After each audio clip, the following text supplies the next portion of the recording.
Guys, मैं अभय आया हूँ आप लोगों के बीच एक नई वीडियो लेके, जिसमें आज हम सीखेंगे कि टैली प्राइम में न्यू कंपनी कैसे क्रिएट करते हैं। So let's start.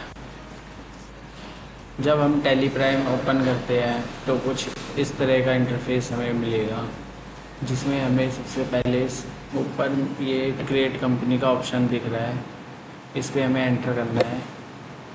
उसके बाद आपको कुछ इस प्रकार से एक डिस्प्ले दिखेगी। इसमें आपको सबसे पहले कंपनी डाटा पाथ पे जाना है। उसमें आपको अप पे दबाना है, क्लिक करना है। आपको जहाँ पे भी इस कंपनी का डाटा रखना है वो फ़ोल्डर निकालना है। अप करते हुए कौन से कहाँ पे आपने रख रखा वो फ़ोल्डर, वो आपको देखना है। जैसे मैंने अभय के नाम से बना रखा है, इस पर एंटर करूँगा। मेरी एक कंपनी पहले से ही बनी हुई है। ये कंपनी कोई भी होती है वो नोमेरिकल होती है, ऐसे 1 2 3 4 करके वैसे बनते हैं। तो आपको जैसे ये पाथ सेलेक्ट करना है तो इस पे एंटर मारोगे आप, या आपकी जो फाइल होगी वो इस पाथ पे सेव होगी। जैसे सी ड्राइव खोल के उसमें यूज़र्स फोल्डर, फिर उसके अंदर पब्लिक, उसके अंदर अब है, उसके अंदर आपको ये डाटा मिलेगा। वैसे ही आप भी जो भी आपको जहाँ पे भी रखना है वो सिलेक्ट करना है। उसके बाद आपको कंपनी नाम डालना है, जो भी आपने कंपनी बना रखी है या जिस नंबर पे आपने जीएसटी नंबर ले रखा है, जो भी आपने उसके अंदर लिख रखा है वो डालना है। जैसे मैं XYZ कंपनी लिख देता हूँ। मेलिंग एड्रेस वो होता है जो आपने मेल, जो भी आपकी बिल काटोगे उसके अंदर जो भी आपको नाम शो करवाना है वो आता है। तो दोनों लगभग सेम रखते हैं। अगर जैसे 2 कंपनी के नेम एक जैसे आ जाते हैं कई बार, तो उसमें ऊपर कंपनी नेम में चेंज करना होता है, या फिर आपको दिखाने के लिए कि हाँ कौन से साल का कौन से नहीं। तो ये काफ़ी चीज़ वो है, तो दोनों सेम रहेगा लगभग। उसके बाद एड्रेस हो गया, आपने जो भी जीएसटी नंबर लिया है, जिस एड्रेस पे लिया है वो एड्रेस यहाँ पर डलेगा। जहाँ पे भी आपका वर्क हो रहा है, काम हो रहा है, वो एड्रेस। जैसे मान लो पूरा एड्रेस डलेगा, इसमें मैं दिल्ली डाल दे रहा हूँ। उसके बाद स्टेट, जहाँ पे भी आपका जीएसटी नंबर, जिस स्टेट से आपने जीएसटी नंबर ले रखा है वो सिलेक्ट करना है। उसके बाद पिन कोड डालना है, आपका जो भी वहाँ एरिया का पिन कोड होगा। उसके बाद मोबाइल नंबर, आपका जो भी रजिस्टर्ड मोबाइल नंबर या जो भी आपका मोबाइल नंबर हो वो डालना है। फैक्स वगैरह जो भी आपको है डिटेल वो सारी फिल करनी है। ईमेल आईडी हो गया, ईमेल आईडी जो भी आपकी ईमेल आईडी हो वो यहाँ पे फिल करनी है।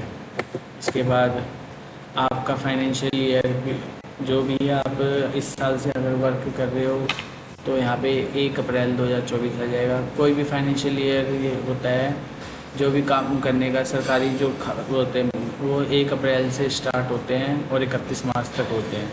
कभी भी किसी भी सरकारी काम हो या कुछ भी हो उसके लिए। तो आप 1/4/2024 से हो गया, ये सिलेक्ट हो गया, ये हो गया। एंटर करते हुए यस करते हुए बाहर आ गया। उसके बाद आपका कुछ ऐसा इंटरफेस खुलेगा। इसके अंदर कुछ 1 2 चीज़ें डालनी पड़ती है, नो करना पड़ता है, वो आपको मैं बताता हूँ। जैसे ये मेंटेन अकाउंट है, ये यस रहेगा। जो भी आपको मेंटेन करने हैं तो उसे करना है, तभी तो कंपनी खोल रहे हो, इसलिए यस करके। इनेबल बिल वाइज एंट्री, ये बिल वाइज एंट्री होती है। अगर आप किसी का बिल बना रहे हो तो उसकी कितनी पेंडिंग अमाउंट है क्या नहीं है वो एक अलग सा बना आता है। तो अब अगर आपको येस करना है तो येस करो, नो करना है तो नो कर दो। इसकी कितनी वो हाई लेवल पे जब होता है, जब बंदे करते हैं। इसके बाद इन्वेंट्री डिटेल, मेंटेन इन्वेंट्री जो है ये येस रहेगा, क्योंकि अगर आप कोई चीज़ खरीद रहे हो बेच रहे हो तो उसके लिए उसकी डिटेल बनाने के लिए मेंटेन के लिए येस करना पड़ता है। इसके बाद आपका जो भी है ये रिक्वायरमेंट के हिसाब से आपको सब येस नो करने हैं। बाकी फिर इसके बाद आता है enable goods and service tax, इसको येस है ये, इस पर एंटर मारोगे आप तो कुछ इस तरह का इंटरफेस खुलेगा आपका। इसमें आपको 1 2 चीज़ें डालनी पड़ेगी, जैसे ये रेगुलर रहेगा, ये ठीक है। जीएसटी नंबर, जो भी आपका जीएसटी नंबर है वो आपका जीएसटी नंबर डालना है, जिसमें अगर दिल्ली का है तो 07 से शुरू हो रखा है। सब स्टेटों का अलग अलग होता है, उस हिसाब से है। अगर जैसे कुछ भी है, जिस शुरू के 5 वर्ड ये पैन कार्ड के होते हैं, फिर 4 वर्ड उसी में पैन कार्ड हो गया, फिर एक अल्फ़ाबेट होता है, उसके बाद 1Z जो भी होगा आपका GST नंबर उस हिसाब से होगा। अगर आप ये GST नंबर गलत डालते हो, कुछ भी एक भी चीज़ अल्फ़ाबेट वगैरह, तो तुरंत ही वार्निंग दे देगा कि आपने GST नंबर गलत डाला है। तो आप अपना GST नंबर चेक करके तब डालना। उसके बाद जैसे ही डालोगे वो सही हो जाएगा।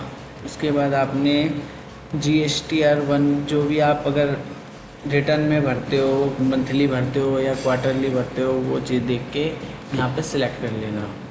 तो जैसे मंथली भरते हैं तो मंथली कर लो, क्वार्टरली करते हो तो क्वार्टरली कर लो। उसके बाद ई इनवॉइसिंग डिटेल, ये वो चीज़ है जब किसी फर्म की 5 करोड़ से ऊपर सेल हो जाती है, टर्नओवर हो जाती है, तो ई इनवॉइसिंग एप्लीकेबल हो जाता है।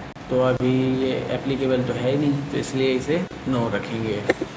ई पे बिल डिटेल ये यस रहेगी।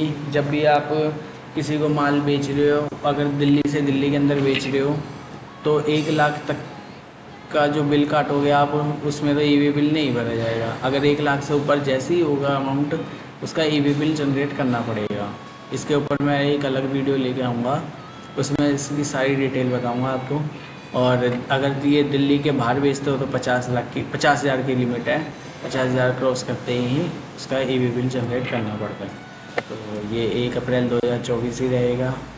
ये इंटरेस्ट रेट अगर दिल्ली से दिल्ली के अंदर है तो इसे यस रखेंगे, क्योंकि आप बिल काटोगे अगर दिल्ली से दिल्ली के अंदर भी ही काटोगे, बाहर भी काटोगे, इसलिए यस करके इसे फिर अपनी रिक्वायरमेंट के हिसाब से यस नो जो भी हो कर लेना। बाकी इतनी कंपलसरी चीज़ें नहीं हैं। उसके बाद एंटर करते हुए बाहर आओगे, ये आपकी कंपनी क्रिएट हो गई। इसके बाद इसके अंदर ब्लेज़र्स बनेंगे, जो भी चीज़ें हैं उस चीज़ के लिए मैं एक अलग वीडियो लेके आऊँगा, उसके अंदर एक एक चीज़ बारीकी से बताऊँगा। सो आपको ये मेरी वीडियो अच्छी लगी होगी। अगर अच्छी लगी हो तो प्लीज़ लाइक सब्सक्राइब ज़रूर कर दें।